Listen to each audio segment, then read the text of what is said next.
señor Bocón. Durante mi niñez, mi familia era como una gota de agua en un gran río. Nunca permanecíamos en un solo lugar por mucho tiempo.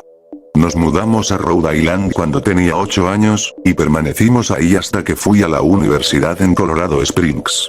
La mayoría de mis memorias son de cuando vivía en Rhode Island, pero hay fragmentos en mi mente de los muchos hogares en los que habité, cuando era mucho más joven. La mayoría de estas memorias son poco claras y sin sentido, como el perseguir a otro niño en el patio de una casa en Carolina del Norte, intentar construir una balsa detrás de un departamento en el que viví en Pensilvania, y cosas como esas. Pero hay un puñado de memorias que permanecen tan claras como el vidrio, como si hubiesen ocurrido ayer. Vivíamos en una casa en las afueras de la bulliciosa ciudad de New Vineyard, Maine. Era una casa grande, en especial para una familia de 3. Había una serie de cuartos que estaban totalmente desocupados, a los cuales no entré durante el tiempo en el que viví en esa casa.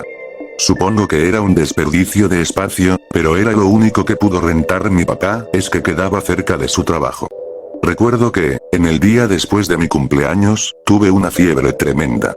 El doctor dijo que tenía mononucleosis, lo que, para mí, significaba más fiebre y no poder salir a jugar por al menos 3 semanas.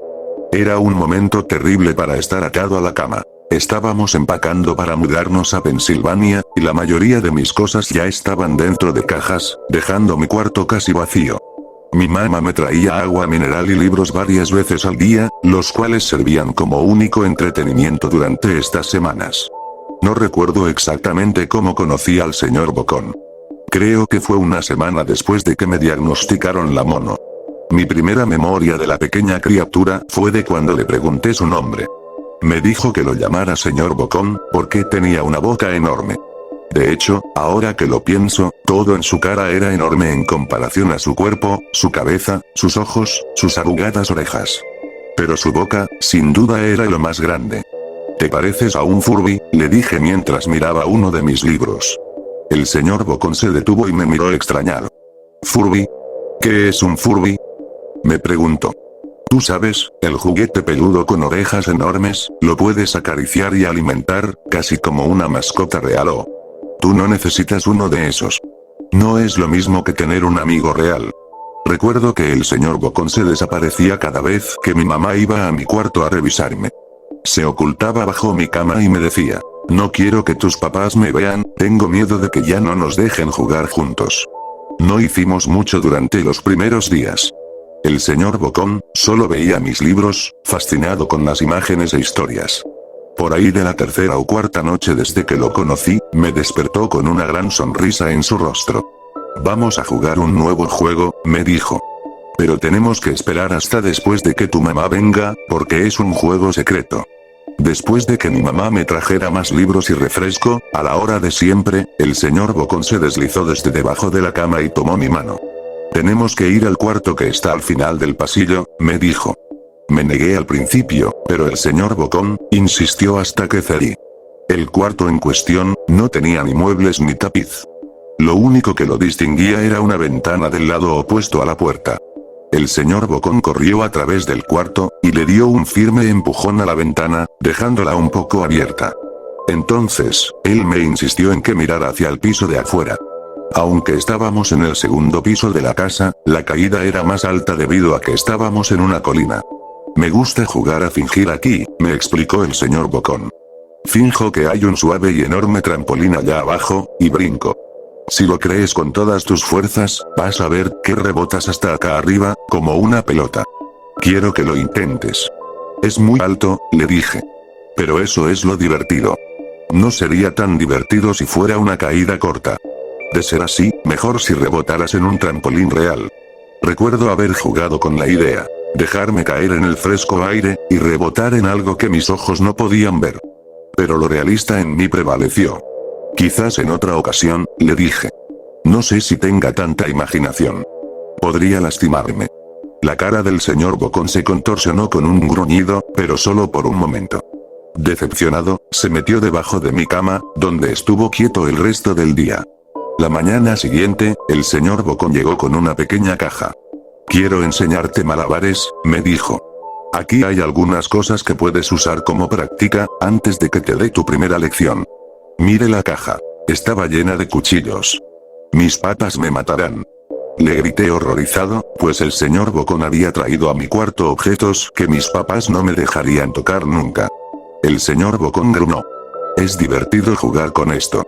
Quiero que lo intentes. Alejé la caja de mí. No puedo. Me regañarán. Los cuchillos no son seguros para aventarse. Las cejas del señor Bocón se cerraron, molesto. Tomó la caja con los cuchillos, y se metió debajo de la cama, otra vez, durante todo el día. Me empezaba a preguntar qué tan seguido se la pasaba debajo de mí. Desde ese entonces, empecé a tener problemas para dormir. El señor Bocón me despertaba en la noche diciéndome que había puesto un trampolín real debajo la ventana, uno enorme que no podía ver en la oscuridad.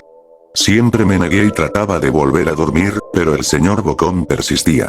Algunas veces, se quedaba a mi lado hasta el amanecer, animándome a saltar. Ya no era tan divertido jugar con él. Una mañana, mi mamá fue hacia mi cuarto, y me dijo que tenía permiso de ir a caminar afuera.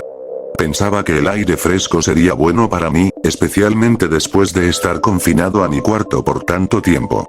Con emoción, corrí hacia el patio, esperando poder sentir el sol en mi cara. El señor Bocón me estaba esperando. Hay algo que quiero que veas, me dijo. Debí darle una mirada fea, porque entonces me dijo, ¿es seguro? No pasa nada, te lo prometo. Lo seguí hasta un viejo camino que corría a través de los bosques detrás de mi casa. Este es un camino importante, me explicó. Tengo muchísimos amiguitos de tu edad. Cuando estuvieron listos, los llevé por este camino. A un lugar especial. Todavía no estás listo, pero algún día, espero, lo estarás. Regresé a mi casa preguntándome qué tipo de lugar existía más allá de aquel camino.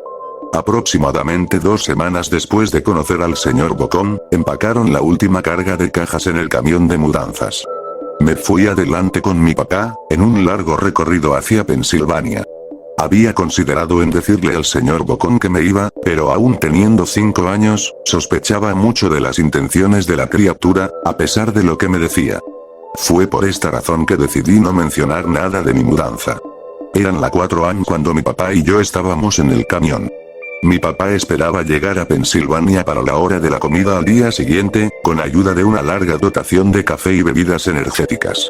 Recuerdo que se parecía más a un tipo que estaba a punto de correr una maratón, que un tipo que se la pasaría sentado por un par de días.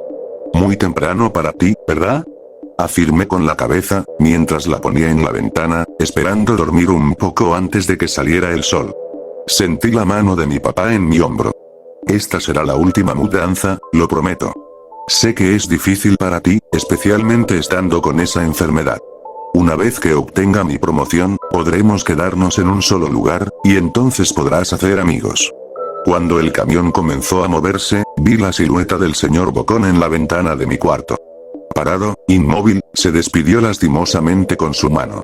No me despedí, años después, regresé a New Vineyard. El terreno donde se encontraba mi casa estaba vacío, a excepción de los cimientos. Resulta que la casa se quemó algunos años después de que yo y mi familia nos fuimos.